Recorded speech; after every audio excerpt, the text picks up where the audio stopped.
Hey guys, today we're going to show you the Liberty Falls story mission step by step, so pay attention, there's a lot. The first thing you want to do is go to the flower shop and grab this water valve off the spigot. Second, you go to the bowling alley, melee the panel on the wall, and start the water valve turning. This is going to be kind of tricky if you're solo. You might want to bring in Ether Shroud and decoy grenades. It makes a huge difference and you should be able to get it in one swipe. As you can see here, I have a teammate. It generally makes a huge difference to have a teammate. He can keep the zombies off your back. For the most part, you can see we still had to use a decoy, but you can get this water pressure valve done pretty easily if you have one teammate, especially at the end of a round, and if you guys can do this as early as possible, that would be great. As soon as you finish it, it'll drop a pressure gauge and despawn all the zombies.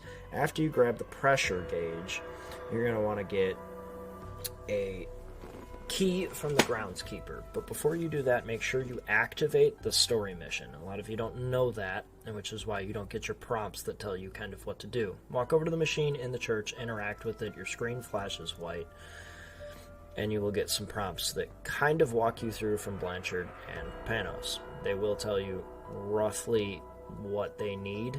It still makes you figure some stuff out, but that's okay.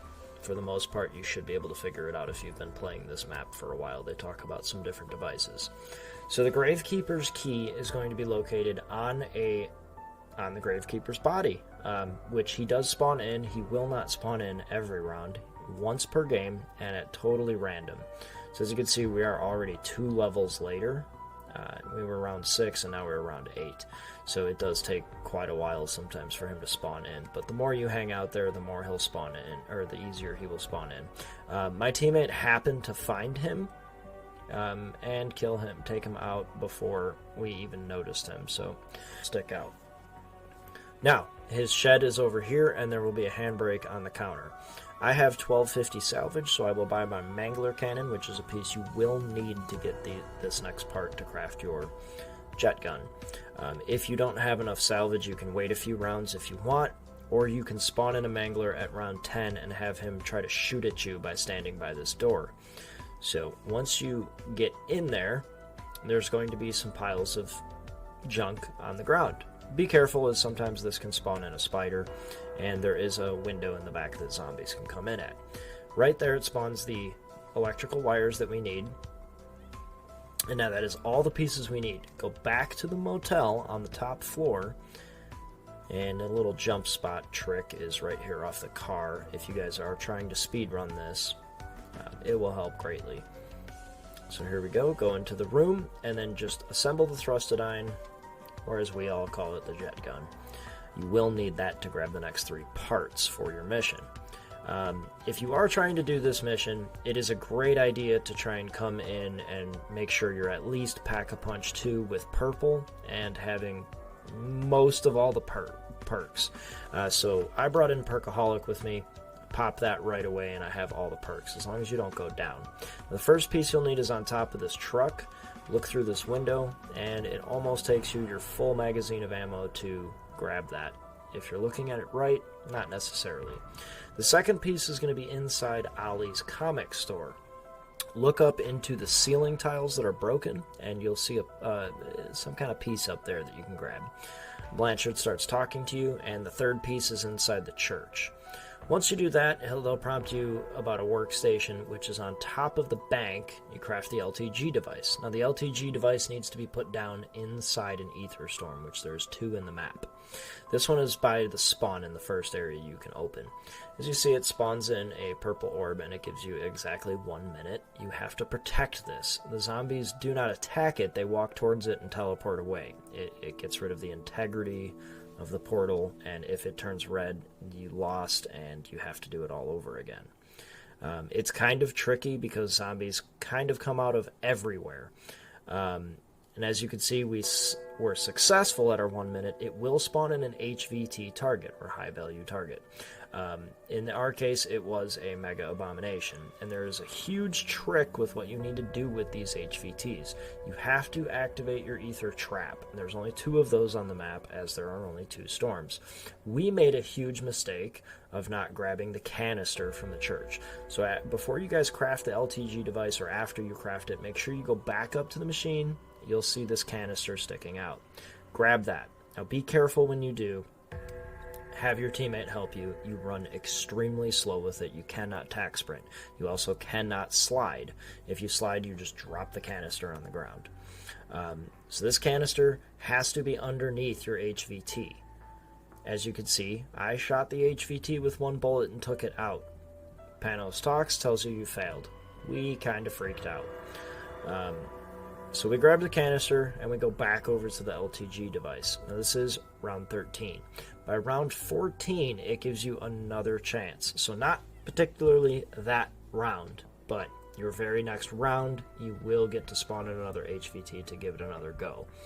You have to wait for the zombies to actually spawn for the machine to turn. As you can see, it went to level 14 by the time we got there. And we can re-interact, and here comes our Mega Abomination yet again. We do not have to protect anything. It just spawns in the HVT, so at least you don't have to redo the first step. Now what we're going to do is take out a good chunk of its health without killing it, because doing it right here will not work. It will not capture its soul into the canister. So you need to put the canister down anywhere in the purple ether trap and take out the HVT right above it. As you can see, there goes its soul, and it captures it into the device. Now what you have to do is make sure that your teammate covers you really well in this scenario. You do not have a lot of time. Should be plenty enough. You'll be okay. You can still take zip lines, so if you have them open, you can take the 2 zip lines all the way back to the graveyard, from the top of the gas station to the top of the bank to the graveyard. In this scenario, I did not know, didn't want it to fail. So you get 1 minute and 30 seconds. Your dark ether energy leaks out of the canister. The screen turns blue. Kind of looks pretty cool. You do have a decent amount of time to get there, so my teammate's covering my back. He says, yeah, watch your front. You can still shoot bullets and do all of that. Deposit your canister into the machine, and this drawer to the left will open, and it gives you what's called a Strauss counter. This is just going to give you colors when you go up to your projectors, and you guys may have noticed these across the map and wondered what they were for. So here's the first one. You can interact with these now and turn them on, and they change colors.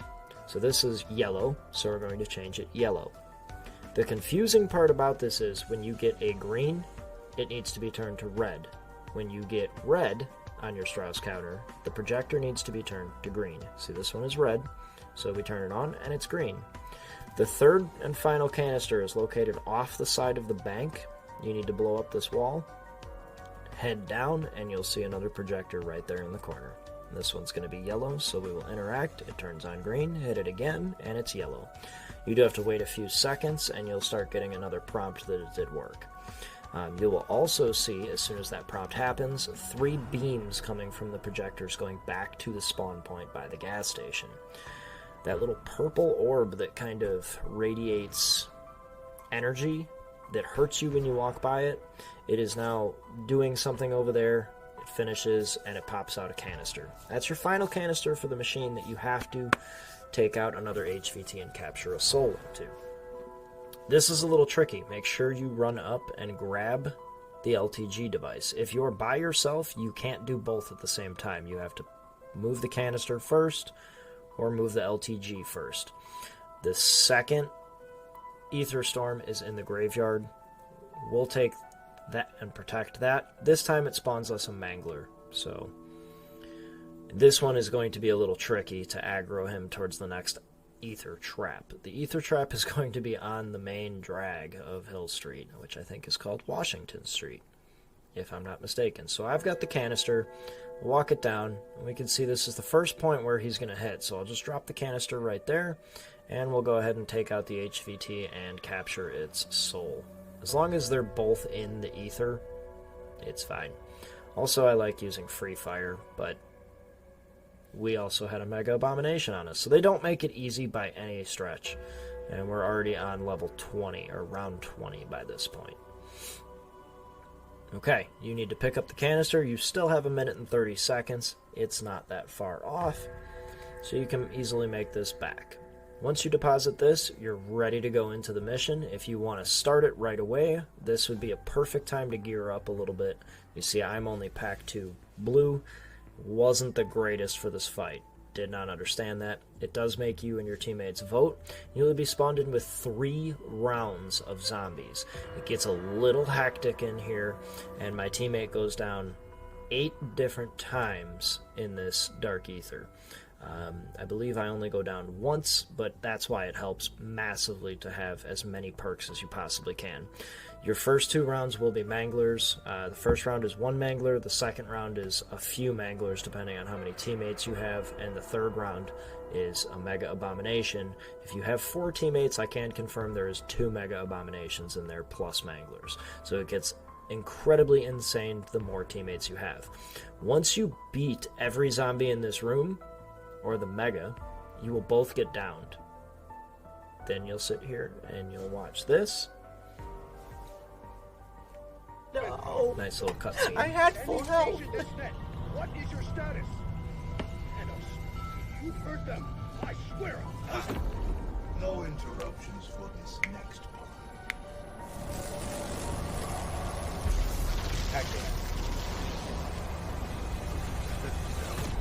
Right. Thank you, my friends, for volunteering to take my place here. Or, in your parlance, thank you for being voluntold. Now, if you will excuse me, I have a few scores. Now guys, after this cutscene, it does give you a choice to keep playing the game and just continue round-based if you'd like. There's your screen right there. Continue playing. It will haunt you forever.